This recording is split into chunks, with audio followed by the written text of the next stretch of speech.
안녕하세요. 아빠는 인생 닥터입니다. 퇴직 후에도 안정적인 소득을 제공받을 수 있는 연금은 근로소득이 발생하는 동안 미리 준비해둬야 하며 크게 국민연금, 퇴직연금, 주택연금 세 종류로 구분할 수 있습니다. 또한 화재, 교통사고, 중증질환 같은 뜻밖의 변수가 발생했을 때 경제적 손실에 대한 일정 부분을 보상해주는 보험도 미리 가입해두면 좋습니다. 아울러 자식들의 마중물 마련과 자신의 사후를 대비하기 위한 증여와 상속에 대한 준비도 미리 해둘 필요가 있습니다. 이번 시간에는 노후소득을 보장하기 위한 세 가지 연금과 함께 살아가는데 꼭 필요한 필수보험 및 증여와 상속에 대해 살펴보겠습니다. 국민연금은 국가에 의한 국민들의 노후소득 보장제도로 18세부터 60세까지 소득이 있는 국민은 누구나 의무적으로 가입해야 합니다. 또한 최소 10년 이상 납입해야 노년기에 연금을 수령할 자격이 주어지며 지급 개시 연령은 65세부터 수령할 수 있으나 출생 연도에 따라 좀 더 일찍 받을 수도 있습니다. 예상연금 수령액은 국민연금공단 홈페이지 내 연금 알아보기에서 조회 가능하며 지급액이 고정되어 있지 않고 물가상승률에 비례해 올라가는 큰 장점이 있습니다. 또한 일반적으로 은퇴 전 본인이 낸 돈에 비해 은퇴 후 연금으로 받는 돈이 더 많으며 복지제도 성격이 들어있어 납입금에 비례하여 받는 방식이 아닌 저소득층일수록 납입금 대비 수익금이 더 큰 구조입니다. 아울러 국민연금을 많이 받기 위해선 납입기간을 길게 가져가거나 납입액이 많아야 하는데 납입액을 증가시키는 것보다는 납입기간을 길게 가져가는 게 연금 수령액 측면에서 훨씬 유리합니다. 예를 들면 30만원씩 100회 납부한 사람보다 10만원씩 300회 납부한 사람이 납부 총액은 동일해도 국민연금은 더 많이 받게 됩니다. 또 다른 방법으로는 추후 납부라고 해서 만 19세에 미리 국민연금 최소보험료인 9만원을 1회 납부하면 이후 소득이 없는 기간도 국민연금 가입 기간으로 인정되므로 국민연금 개시 전에 미납입한 금액이 있을 경우 추후 납부를 하면 연금 수령액을 크게 증가시킬 수 있습니다. 또한 연기연금이라고 해서 연금 수령 시기를 최대 5년까지 연기할 수 있고 1년 늦출 때마다 7.2%만큼 연금이 증가되므로 비교적 건강에 자신 있고 노후소득에 여유가 있는 분들은 5년까지 연기하여 36%가 증액된 연금으로 받는 게 좋습니다. 특히 정상적인 개시 연령에 사업, 임대, 근로소득이 일정 수준 이상 있을 경우 연금이 5년 동안 최대 절반까지 감액될 수 있으므로 국민연금을 5년 뒤로 연기하여 받아야 다른 소득이 있어도 연금은 감액되지 않으므로 유리합니다. 반면 사학연금이나 공무원연금은 근로, 사업, 임대소득이 일정 수준 이상 있으면 평생 감액되지만 이자 배당 소득은 아무리 많이 있어도 감액되지 않으므로 금융자산을 많이 보유하는 것이 유리합니다. 또한 조기연금이라고 해서 정상 개시 연령보다 최대 5년까지 일찍 받을 수 있지만 1년 앞당길 때마다 6%씩 연금이 감액되어 5년 일찍 받으면 30%까지 깎이게 되므로 가급적 조기 수령은 하지 않는 게 좋습니다. 아울러 이미 계속 가입이라고 해서 국민연금에 만 60세 의무 납부 기간을 넘어 자발적으로 65세까지 5년 더 납입하면 연금 수령액을 증가시킬 수 있는 방법도 있습니다. 특히 국민연금이나 공무원연금은 다른 소득이 있을 경우 종업세, 소득세에 포함되어 과세되므로 주의해야 합니다. 퇴직연금은 회사에 의한 근로자들의 노후소득 보장제도로 퇴직금을 회사가 아닌 금융기관에 위탁해 적립함으로써 회사가 파산하는 일이 생기더라도 근로자의 퇴직금을 체불 위험으로부터 안전하게 보호하는 데 주목적이 있습니다. 또한 퇴직금은 별도의 고객 계정으로 분류가 되어 있기 때문에 위탁금융기관의 파산과도 무관하게 전액 안전하게 보장받을 수 있습니다. 특히 퇴직금은 일시금 형태로 한꺼번에 인출할 수도 있지만 연금처럼 매달 소액으로 인출할 경우 과세 이연이나 저율과세 같은 세제 혜택도 받을 수 있습니다. 퇴직연금은 크게 DB형, DC형, IRP형 세 가지로 분류되며 먼저 DB형은 퇴직 직전 3개월 평균 월급에서 근속 연수를 곱한 값만큼의 퇴직금을 받는 확정급여형 방식으로 퇴직금 적립뿐 아니라 운영까지 회사가 직접 관리하므로 수익이 남으면 회사에게 유리하고 손실이 나면 회사에게 불리한 방식입니다. 근로자는 확정된 퇴직금만큼 받을 수 있기 때문에 퇴직금 손실에 대한 위험성이 없으며 금융투자에 소극적이며 향후 승진 기회가 많아 급여가 지속적으로 오를 수 있는 사람에게 유리합니다. 반면 DC형은 매년 1개월치 급여만큼 퇴직금이 쌓이는 확정기여형 방식으로 회사는 퇴직금만 적립시켜주고 운용은 근로자가 직접 하므로 수익이 남으면 근로자에 유리하고 손실이 나면 근로자에 불리한 방식입니다. 따라서 근로자 본인 스스로 금융투자에 적극적이면서 임금 상승률은 낮거나 향후 급여가 내릴 확률이 높을수록 유리합니다. 마지막으로 IRP형은 퇴직할 때 그동안 쌓인 DB나 DC형 퇴직연금을 수령하는 기능과 함께 세액공제 혜택이 있어 개인적인 저축 기능까지 있는 노후 대비용 계좌입니다. 직장인은 물론 프리랜서와 사업자까지 모두 가입할 수 있으며 연간 900만원까지 납입금에 대해 약 13%에서 16% 세액공제 혜택을 받을 수 있습니다. 또한 주식 같은 위험 자산에는 최대 70%까지만 투자 가능하며 채권 같은 안전자산에 의무적으로 30% 이상 투자해야 합니다. 특히 은행보다는 수수료가 없는 증권사에서 계좌를 개설하는 것을 추천하며 개별 종목이나 해외 상장 ETF는 투자가 제한되므로 국내 상장 ETF 위주로 투자하는 게 좋습니다. 이때 IRP에서 발생하는 시세 차익과 배당 수익은 연금 개시 시점으로 과세 이연되며 55세 이후에 10년 이상 동안 소액 인출할 시 소득세는 6% 미만으로 저율과세됩니다. 만약 납입하다가 중도에 해지하거나 연금이 아닌 일시금으로 찾을 경우 공제받은 세금 전부를 반납해야 하므로 주의해야 합니다. 또한 연간 세전 1,500만 원을 초과해 연금으로 수령할 경우 종합소득세에 포함되므로 퇴직 후 다른 소득이 많을 경우 분리과세될 수 있도록 매달 세전 125만 원 이하로 인출할 것을 추천합니다. 주택연금은 내 집을 담보로 주택금융공사에서 연금을 받을 수 있는 개인에 의한 노후소득 보장제도로 대부분의 자산이 집에 묶여있는 국민들을 위해 국가에서 지원하는 복지정책의 일종입니다. 가입 요건은 반드시 실거주하는 집으로 신청해야 하고 부부 중 연장자가 만 55세 이상이며 소유한 주택이 공시가격 12억 원 이하의 주택에 한해 가능합니다. 또한 가입 시점에 보증료와 등록세가 발생하나 가입할 때 내는 게 아니라 비용만 책정해 놓고 부부 모두 사망 후 주택을 처분할 때 일괄정산됩니다. 만약 주택연금을 수령하다가 중도 해지할 경우에는 그동안 받았던 연금과 누적된 이자를 한꺼번에 내야 하며 3년 동안 재가입도 불가능하므로 가급적 중도 해지는 안 하는 게 좋습니다.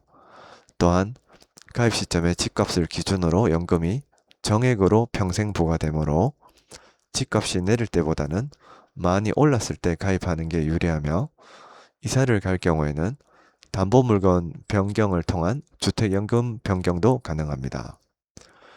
아울러 물가 상승률을 반영하지 않아 집값이 상승해도 지급액은 증가하지 않는 단점이 있지만 부부 중 한 명이 사망해도 남은 배우자 사망 전까지 종신으로 연금이 보장되는 큰 장점이 있습니다. 특히 부부 모두 사망하게 되면 자녀에게 두 가지 선택권이 주어지는데 만약 집값이 그동안 지급받았던 연금액보다 클 경우 자녀들이 집을 상속받으면서 그동안 부모님께 받았던 연금액과 이자를 일괄정산하면 되고, 집값이 그동안 지급받았던 연금액보다 작을 경우 자녀들은 주택에 대한 상속 포기를 통해 초과 금액을 국가의 책임으로 귀속시킬 수 있습니다. 또한 평균적인 연금 수령액은 연금 개시 시점에 부부 중 연소자가 70세일 경우 집값 시세 1억당 약 월 30만 원을 평생 받을 수 있습니다. 아울러 1년씩 당겨받을 경우 약 3.5%만큼 지급액이 감소되는데, 주택연금은 국민연금에 비해 조기 수령 시 지급액 감소폭이 작으므로 연금 개시 연령을 앞당기려 할 경우 국민연금보다는 주택연금을 선택하는 게 유리합니다. 특히 담보대출이 있어도 주택연금 신청은 가능하지만 지급액이 감소되는 폭도 크기 때문에 가급적 주택연금은 대출을 상환한 후 가입하는 것이 좋습니다. 또한 주택 소유자의 명의가 유지되는 저당권 방식보다는 명의를 주택금융공사에 넘기는 신탁 방식으로 가입해야 부부 중 한 분이 먼저 사망하더라도 남은 배우자도 종신으로 연금 수령이 가능합니다. 아울러 주택연금은 연금을 수령하면서 기존 주택에 계속 거주함으로 주거비가 절약되고, 기본적으로 주택담보대출이므로 종합소득세에 포함되지 않는 장점이 있습니다. 특히 공시가격 12억 초과 고가주택에 대해서도 주택금융공사와 유사한 조건으로 지급하는 민간주택연금이 있으므로 참고하길 바랍니다. 보험은 여러 사람의 돈을 미리 조금씩 모아뒀다가 사고나 질병 등으로 갑자기 큰 돈이 필요한 사람에게 일정 금액을 보상해주는 계약을 말합니다. 종류로는 부동산 화재보험, 의료실비보험, 자동차 및 운전자 보험, 저축성 보험, 종신보험, 연금보험 등이 있습니다. 첫째, 부동산 화재보험은 아파트, 주택, 상가, 사무실 등의 화재, 누수, 도난, 파손 등이 발생 시 일정 부분을 보상해주는 보험입니다. 부동산은 목돈이 투입되고 가계자산에서 큰 비중을 차지하므로 화재와 같은 만일의 사태를 반드시 대비해야 하며, 대단지 아파트일 경우 관리비에 화재보험이 단체로 가입된 경우도 있으므로 확인해보고 가입하는 게 좋습니다. 또한 상가나 사무실을 취득하거나 임차인으로 들어갈 경우에도 화재, 도난, 누수 등으로 인한 손해가 발생할 수 있으므로 화재보험 가입은 반드시 필요해 보입니다. 둘째, 의료실비보험은 사고로 다치거나 질병으로 아플 때 실제 병원에서 치료받은 후 납입한 치료비 중 특히 비급여에 대한 일정 부분을 보상해주며, 가급적 생명보험보다는 상대적으로 보장 범위가 넓은 손해보험을 선택하는 것이 좋습니다. 또한 치매보험, 암보험, 치아보험 등 특정 질환만 전문적으로 보장해주는 보험은 가족력을 조사하여 부모님이나 조부모님 중에 해당 질환으로 투병하셨던 분이 있거나 또는 본인의 생활 습관이 좋지 못해 해당 질병에 걸릴 가능성이 높을 경우에만 제한적으로 가입하기를 바랍니다. 셋째, 운전을 자주 할 경우 교통사고 발생 시 본인과 상대방에 대한 치료비와 차량 수리비 같은 금전적 피해를 보상해주는 자동차 보험 가입은 필수입니다. 또한 인명피해 발생 등 중대한 교통사고 발생 시 벌금, 형사합의금, 변호사 선임비 같은 법률적인 피해를 보상해주는 운전자 보험도 가급적 가입하길 권합니다. 넷째, 목돈을 만들기 위한 장기 적금 성격의 저축성 보험이나 본인 사망 시 유족들에게 목돈을 지급하는 종신보험은 사업비가 비싸고 중도 해지 시 위약금도 크기 때문에 가입하지 않는 게 좋습니다. 또한 보험사에 일정 금액을 장기간 적립해 뒀다가 퇴직 후에 월급 형태로 제공받는 연금보험도 중도 해지 시 위약금으로 인한 원금 손실이 크고 해당 보험회사 파산 시 다른 보험사로 인수합병도 불발될 경우 예금보험공사에서 1억 원까지만 보존되므로 가급적 큰 금액 계약은 지양해야 합니다. 특히 대부분의 보험은 보험료가 과다하게 높으면 장기간 계속 납입하는 걸 유지하기 어렵고 중도 해지할 경우 크게 손해보기 쉬우므로 본인 소득의 3% 안에서 전체 보험료를 제한하여 신중하게 가입해야 합니다. 또한 주식이나 채권 같은 금융자산이 일정 금액 이상 형성되어 있을 경우 부동산 화재보험을 제외한 나머지 보험들은 크게 필요성이 떨어지므로 될 수 있는 한 보험에 많이 가입하지 않는 것을 추천합니다. 마지막으로 증여와 상속에 대해 살펴보겠습니다. 부모님께서 망인이 되신 후 남은 재산을 가족들에게 넘기는 것은 상속이며 돌아가시기 전에 미리 재산을 조금씩 넘기는 것은 증여입니다. 특히 동일인에게 받은 증여는 10년 동안 합산하여 과세되므로 배우자는 6억 원, 직계 존속은 5천만 원, 미성년은 2천만 원, 기타 친족은 1천만 원까지 공제되어 세금이 없습니다. 따라서 자식이 태어나자마자 미래의 마중물 마련을 위해 2천만 원을 증여하고 이를 미국 인덱스 펀드 같은 곳에 넣어두면 원금뿐 아니라 시세 차익까지 자녀 것이 되므로 합법적으로 자녀 명의의 자산을 불려줄 수 있습니다. 또한 증여 공제를 제외하고도 1억까지는 최저 세율인 10%의 증여세만 수종자인 자녀에게 부과되므로 여유가 있을 경우 10년마다 1억 2천에서 1억 5천만 원씩 증여해 주는 게 좋습니다. 반면에 부모님께서 갑작스럽게 돌아가시게 되면 우선 장례를 치를 장례식장 예약과 함께 망인이 안치될 봉분이나 봉안시설을 준비해야 하며 이때 전반적인 장례 비용에 대한 영수증을 차곡차곡 잘 모아둬야 합니다. 왜냐하면 장례 관련 지출뿐 아니라 돌아가시기 직전까지 치료받은 병원비나 간병비도 일정 한도까지는 상속재산에서 공제를 받을 수 있기 때문입니다. 특히 부모님의 임종이 다가올 경우 병원비나 간병비를 자식이 결제하더라도 채무로 남겨놓으면 상속세 신고를 할 때 재산가액에서 공제받을 수 있기 때문에 유리합니다. 이후 병원에서 망인께서 돌아가신 연, 월, 일자가 정확하게 기재된 사망진단서나 시체검안서를 받은 다음 사망일로부터 1개월 안에 관할구청으로 가서 사망신고와 함께 안심상속 원스톱 서비스를 신청하면 돌아가신 부모님의 재산에 대한 모든 정보를 얻을 수 있으며 이를 통해 망인의 재산이 어떻게 되고 상속세는 얼마나 신고해야 되는지 파악할 수 있습니다. 특히 부모님의 부채가 상속재산보다 많을 경우 사망일로부터 3개월 안에 관할 가정법원으로 가서 상속포기나 한정승인 신고를 하면 부모님의 채무에서 벗어날 수 있습니다. 또한 상속되는 자산이 5억 원 이상일 경우 상속 전문 세무사와 미팅을 통해 전반적인 상속세 납부 계획을 세우고 사망일로부터 6개월 안에 피상속인의 상속세 신고와 납부, 상속재산 중 부동산에 대한 취득세 신고와 납부, 상속 개시일 전까지 발생한 소득에 대한 소득세 신고 및 납부를 해야 합니다. 아울러 상속공제는 일광공제 5억 원은 우선적으로 적용이 되며 배우자가 살아있을 경우 배우자 공제가 최소 5억 원에서 최대 30억까지 추가적으로 가능합니다. 특히 1주택자인 자녀가 1주택자인 부모님 주택을 상속받을 경우 기존에 자신이 보유하고 있는 주택을 먼저 처분하고 이후 상속받은 부모님의 주택을 처분해야 모두 1주택 비과세 혜택을 받을 수 있으므로 주의해야 합니다.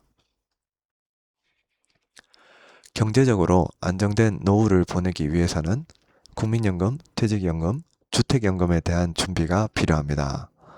또한 아파트 같은 목돈이 들어가는 부동산을 취득할 때는 부동산 화재보험이 필수이며 금융자산이 어느 정도 쌓이기 전에는 질병을 대비한 의료실비보험과 함께 운전자일 경우 사고를 대비한 자동차 및 운전자 보험도 가입하는 게 좋습니다.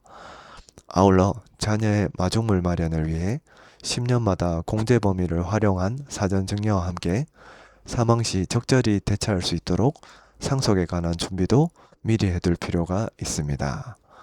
이상 아빠는 인생 닥터였습니다. 감사합니다.